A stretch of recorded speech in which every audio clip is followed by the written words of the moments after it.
And that really, and what Gail is talking about, and it's probably the most famous case of bullying online, is from a young girl out of Missouri. Her name is Megan, and it was a nationwide case where it eventually was, in every media source.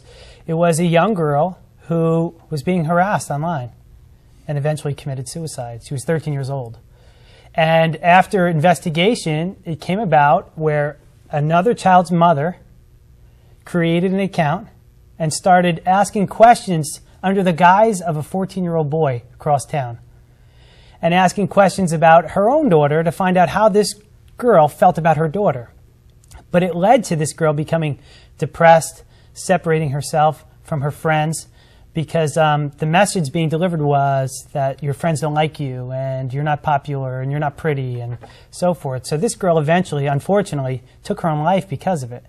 And that prompted some legislation in certain states. Right now, I believe there's only about 7 states who have some laws, particularly around cyberbullying, but it did prompt something. And particularly in California, they are now looking at laws to allow school administrators to act upon bullying that occurs outside the school. But this is what I really want to discuss, is that it's not just the school's responsibility. It's got to be a concerned collective effort to battle this. It's not that the school principal should be able to suspend somebody for saying something bad about somebody else. It should be that everybody has to get together and work this out. It's not just that the school administrator needs more power. It needs to be everybody working together to combat It sounds like this. the vast majority of it is originating outside of the school. Well, most schools today, and particularly in Long Branch, we have firewalls set up where these sites aren't even accessible in schools. But now you have devices such as smartphones, so you step outside of a school and immediately it can happen. You can access your website, you can upload a picture, you can upload your current conversation of the day. How does this impact on special needs children in particular? Well, like all children, I mean, bullying is a problem. With special needs children, if you're talking about a child that has an obvious physical disability, they become more vulnerable because there's a target for children to tease, to talk about, to gossip about, make fun of, to point at, to laugh about. The class clown will constantly point that out. Even something as simple as a stutter or a lisp is something that also becomes a part of bullying and teasing. So special needs children are vulnerable, particularly if there's a physical disability. Do you find, and you read a lot of stories in terms of bullying, that sexual orientation or what's called gay bashing is something that seems to be pretty prevalent today in schools? Have you experienced that? Have you found that to be true, using Facebook, MySpace, whatever social network sites you've seen? I think whenever you have an opportunity to be anonymous, you can see something different from a child. So anonymity is really the problem. Absolutely, and accountability.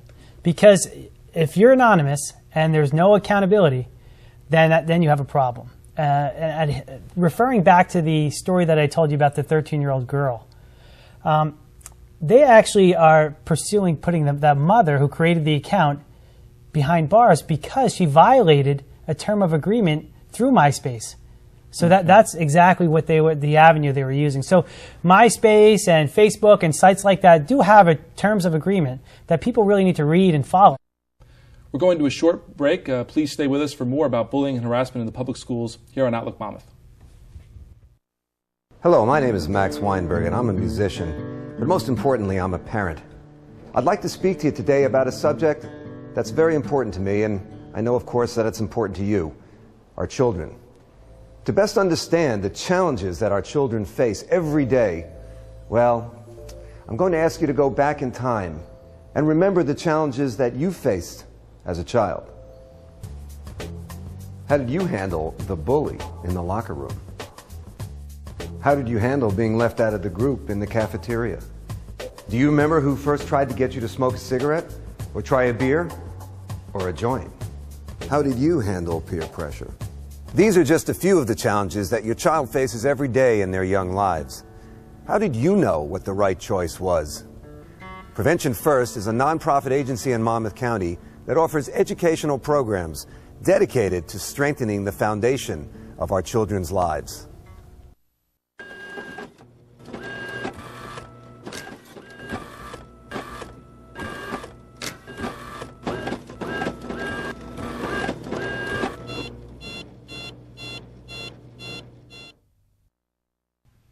Welcome back to Outlook Monmouth. I'm your host, Armen McOmber. If you're just joining us, we are talking about the problem of bullying in the schools with two administrators from the Long Branch Public Schools. Michael Salvatore is the district administrator for grades 6 through 12, and Gail Becker is the director of pupil personnel services. And maybe this question is for both of you, but maybe we'll start with you, Michael. What can parents do to make sure that their children are safe from bullying, or that their children aren't involved in bullying? It's the million-dollar question, right? Everybody wants to know what they can do to help out. Well, and again, I do want to stress that for many people I know, and some of my clients, and you see it at board meetings, school board meetings, and things like that, there is this perception that children need to handle this themselves, that the best thing parents can do is encourage their kids to be strong, stand up for yourself, defend yourself, sort of an eye for an eye notion. Is that really what parents should be doing? What parents need, when I've been talking a lot about cyberbullying because I just see the rise of it, and I see the consumption of the day from school administrators in trying to deal with it. So in addressing that is how do parents address or combat bullying at home? What can they do? They need to monitor what their children are doing.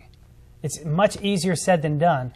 But a few ways to do that online would be to be honest with your child and say this: for your safety, I'm going to monitor what you're doing online. You can check their web browser history, and you can tell them, I'm going to be checking it each day to see how long you've been on sites, what sites you've been on. You can also tell them this: if they're going to be on sites that allow them to create their own page, that you would like their passwords so you can monitor their activity.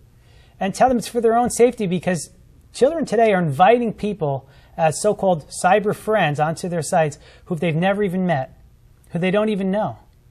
So as a parent, another eye, it's for their own safety to say, listen, I just want to see who you're with. And that, the honesty, the communication is most important. It really brings me to, I went to a conference in Newark last year where a young man spoke. He was 15 years of age. And he stood before an audience and he taught us all a lesson. And he talked about, he said, I have 3 simple components to make sure you're a success. He said, tell your children this. Number 1, they need to find an adult who cares about them. So if it's not at home, make it be a coach, a teacher, somebody, connect with somebody. He said, number 2, get involved in something. I don't care if it's the chess club, the debate club, the football team, cheerleading, whatever it may be, get involved in something.